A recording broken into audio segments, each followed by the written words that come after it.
Мої вам вітання усім закоханим у рослини і особливо у троянди. Сегодня приглашаю вас полюбоваться и узнать что-то интересное и новое о чудесной розе, которая как вспышка озарила меня, и я ее прямо увидела, почему не замечала раньше.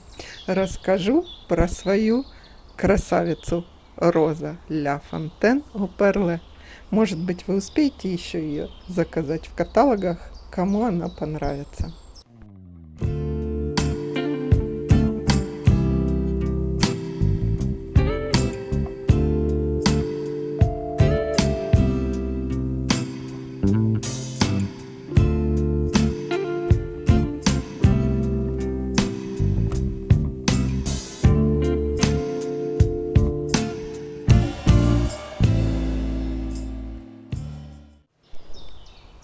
Роза Ля Фонтен о Перле относительно недавней селекции.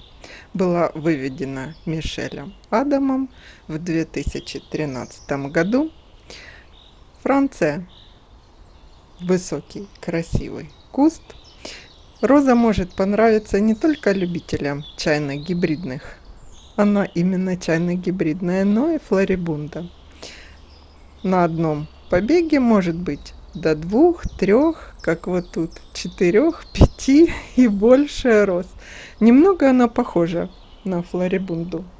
Цветет очень обильно. Как вы видите, куст высокий, ровный. У меня она 3-й год и достигла высоты 1,40 м. Почему я ее не замечала среди других роз, я сама не знаю. Снимала вам видео про обрезку многолетников и стояла возле нее. Очень приятный, нежный, фруктовый аромат. Вообще цвет у этой розы, характеристики можно вот остановить видео и посмотреть. Цвет у этой розы перламутрово-розовый, но когда цветок полностью распускается, по краю лепестки светлее. Высокий центр. При раскрытии она махровая. Вообще у нее около 70 лепестков, а может быть даже и больше. И высокая сама такая розочка. Очень красиво в букетах. Долго стоит в вазе. Куст сам по себе красивый, ровный. Побеги не клонятся. Роза красива и в полураспуске, и в полном распуске. У нее очень красивая, блестящая, глянцевая, зеленая, я бы сказала, листва. Видите, куст как блестит прямо. Можно ее и отдельно высадить, как солитером, а можно высоким бордюром. Как я сказала, до 1,40 м высота. В ширину куст заявлен не широкий, до 70, но у меня она такая немножко шире, около метра. Видите, заняла площадь метровый у меня бордюр для роз, и она заняла всю отведенную ей площадь. Лепестки такие, кажется, как будто бархатные или атласные. И вообще она очень украшает цветник и смотрится вот салатовой моей розой.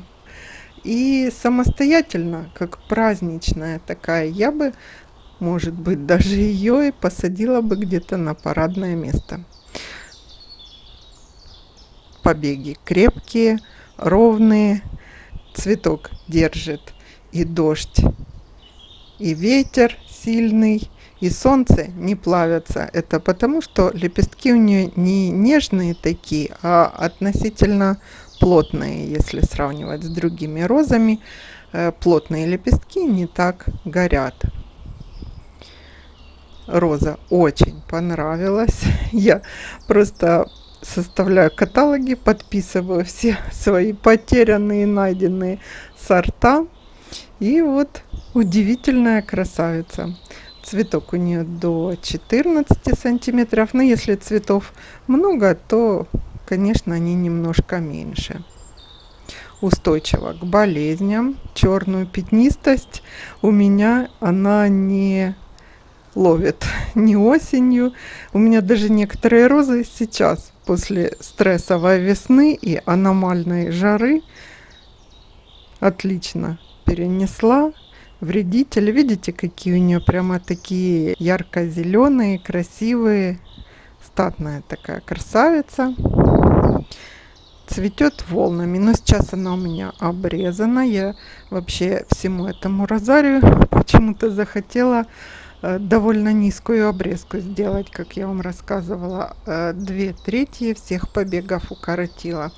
Сейчас она нарастает, готовится к следующей волне цветения.